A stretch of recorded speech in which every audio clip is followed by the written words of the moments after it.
Hey Aaron, are you excited to see The Batman with Robert Pattinson? I'm excited to see anything Robert Pattinson is in, but I'm super eager to see how he plays the coveted role of Batman. Same. The movie comes out this Friday, March 4th, but luckily our very own Claire got to catch an early screening and is here with us today to share her thoughts. Take it away, Claire. Hey sneak peekers! Ask a majority of audiences who their favorite Batman is and you'll hear the same response across the board: Christian Bale. This interpretation sadly saw its end in 2012, and the beloved character then came back to fruition in 2017 through Ben Affleck, whose execution was highly debated by critics and fans alike. Fast forward to nearly 5 years to today, where yearning audiences are about to be introduced to the newest Batman, Robert Pattinson, a respectable actor with plenty of great roles under his belt, but also notorious for his portrayal of Edward Cullen in the Twilight franchise. Many can't help but ask, is Edward from Twilight really going to be a great Batman? Surely these two characters land on opposite ends of the spectrum, but that's the mark of a great actor, and I'm here to assure you that the answer is yes. After this early screening of Matt Reeves' The Batman, Pattinson's Batman may arguably take the crown as the newest fan favorite. The Batman presents audiences with a newer perspective of the classic hero. From a deeper dive into the backstory of the Wayne family, to a more intimate on-screen portrayal of Bruce's relationships with both Gordon, portrayed by Jeffrey Wright, and Alfred, portrayed by Andy Serkis, we see a more vulnerable, quiet, and passionate Batman, a much deeper character development than I had seen in past interpretations.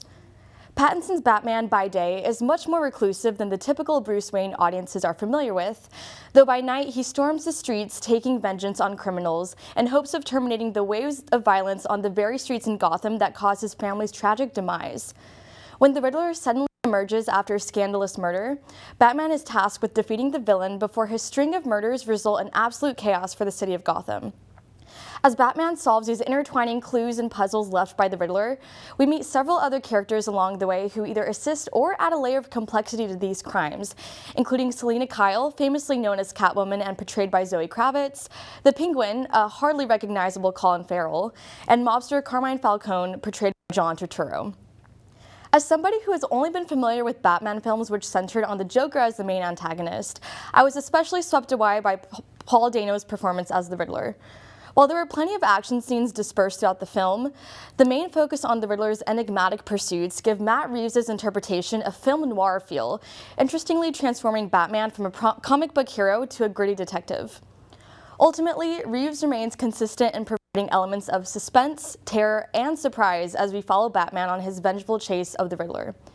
Pattinson perfectly embodies the combination of angst, tenacity, and perplexity that truly makes this film a standout in the Batman franchises, and it will definitely be one that you'll be on the edge of your seat for throughout its entirety.